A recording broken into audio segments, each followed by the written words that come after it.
Hey, what's up everyone, Paul from Grindhouse Funhouse, and today I want to talk about a true 70s exploitation classic, a Blaxploitation classic, easily in the top 5. It's definitely in mine, with 1973 Coffy starring the Queen herself, Pam Grier. It opens up with probably the best 5 minutes in any 70s exploitation movie, where Coffy, sitting in the back of a car pretending to be a junkie who's willing to do anything to get her next fix, ensnares a drug pusher into getting his drug dealer boss into getting that fix for her, which leads into getting his head blown off. This is the end of your rotten life, you motherfucking dope pusher! And that drug pusher having his best high ever on his way to the pearly gates. So go on and take the shot. I can't, that'll kill me. Maybe it will and maybe it won't. But if it do, you're gonna fly through them pearly gates with the biggest fucking smile St. Peter ever seen. No! After that high, we get to come down a bit, where we find out that her name is Flower Child Coffin, but goes by the name Coffy, a nurse who sees at the hospital she works at all the damage drugs and violence causes in her neighborhood. We meet her childhood friend Carter, who's a cop who she used to date and who's still sweet on her, and who can blame him. During a conversation they have, she tells him about her family, where her big sister is hustling on the streets, and her brother is high on life, cocaine and heroin is drugs of choice, and then finding out that her 11-year-old sister died from an overdose from being around that shit. Her little sister's death was the catalyst that activated Coffy's thirst for vengeance. Wouldn't you want to kill somebody who had done a thing like that to your little sister? Sure would. Carter being a nice, by-the-book cop who's offered money by his fellow crooked cops to be in the drug game. And not only am I not in, but if you go along with it, I'm gonna find a way to bust you personally, right along with the rest of them. You hear me, man? Refuses, and when you do that, you usually don't last long in this kind of movie, and when you know it, he gets attacked and is turned into a vegetable.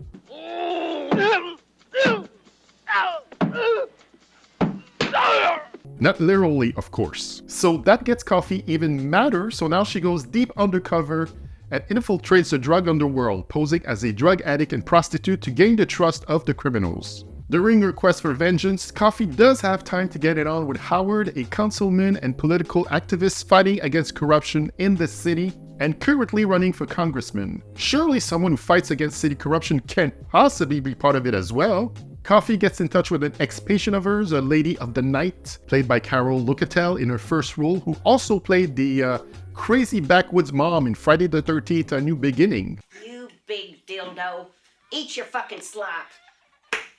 Asking question about King George, who's the big pimp and drug pusher around these parts. She smacks her around until she gets the info she needs. She then meets King George, who I knew best as Sergeant Reed in the RoboCop's movies. This pudgy pimp wears the sweetest yellow onesie with a bitchin' hat, shades, cape, and his own theme song that spells everything out, in case you visually didn't understand what he was about. In this situation, she pretends to be a Jamaican prostitute with the most unconvincing accent imaginable. You're the lady from Jamaica who called me. That I am, man. Good, man. Of course, man. That right, man? Now, I don't do no leather work, man. Of course, man. Clearly, her assets were distracting him enough from anything else that would have seemed a bit off. Obviously, she charms her way into King George's stable of working girls, which makes King George's main squeeze not so happy. And that turns into possibly the best catfight in cinematic history, with the most wardrobe malfunction I can remember.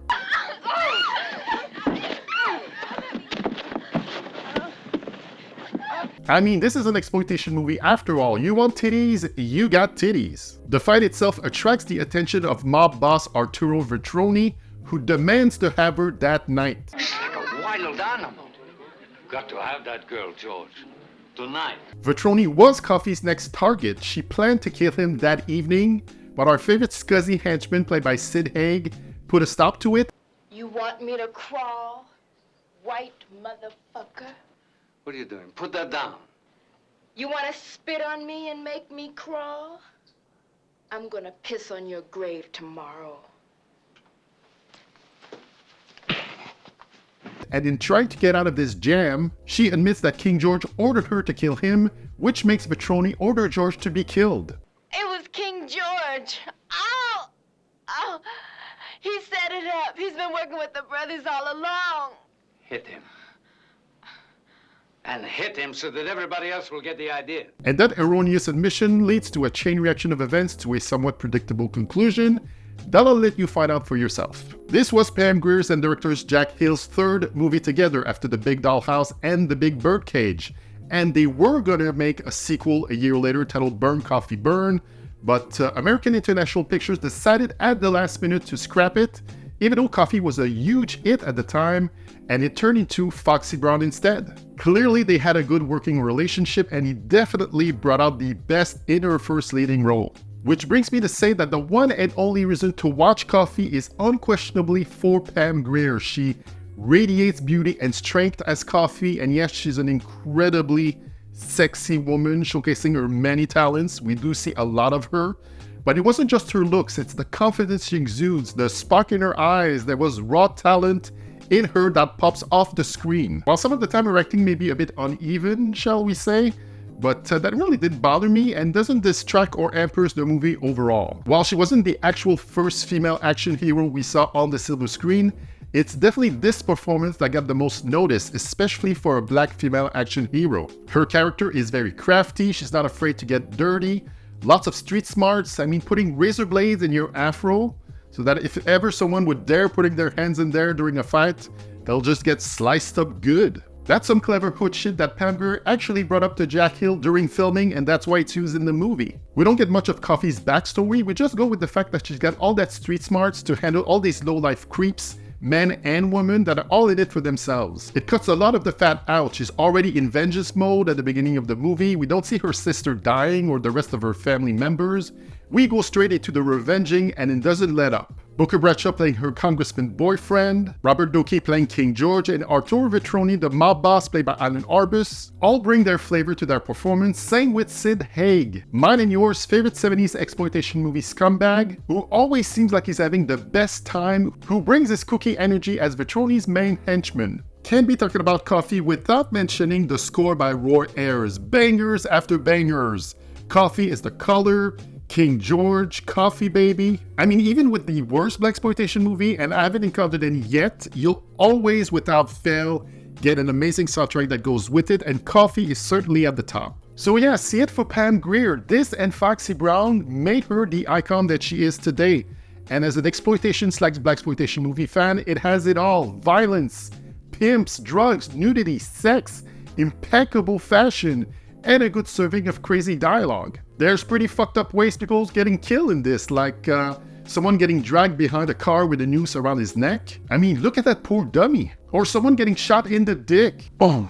It even goes a little bit social political on your ass, talking about how drugs, money, and power can fuck up a whole community, how pimps, pushers, and corrupted law enforcement and politicians are all the cause of keeping brothers and sisters down. There's even feminist aspects to Coffy that you can certainly root for. This is an absolute recommendation from me for you to watch Coffy, and while you're at it, make it a double feature night with Foxy Brown. That's money in the bank right there. You can stream Coffy for free on Tubi and Pluto TV. Links will be in the description. If you want to own a physical copy, Olive Films in the US and Arrow Video in the UK released it on Blu-ray back in 2015. There is also a new Blu-ray release coming out of Australia from Umbrella Entertainment, which comes with a book, a poster, art cards, a rigid case, and slipcase. That should please any Blaxploitation movie collectors like myself. It will be out on April 17th, so be on the lookout for it. So that was my review for Coffy. Go visit all my socials at Greathouse Funhouse, like, share, subscribe, and let me know in the comments your thought on Coffy, and tell me what is your favorite Pam Grier movie from her Blaxploitation days. More Blaxploitation movie reviews coming up soon, so stay tuned. As always, thanks for watching, and I'll say to you, ciao bye for now. Goddamn zippers!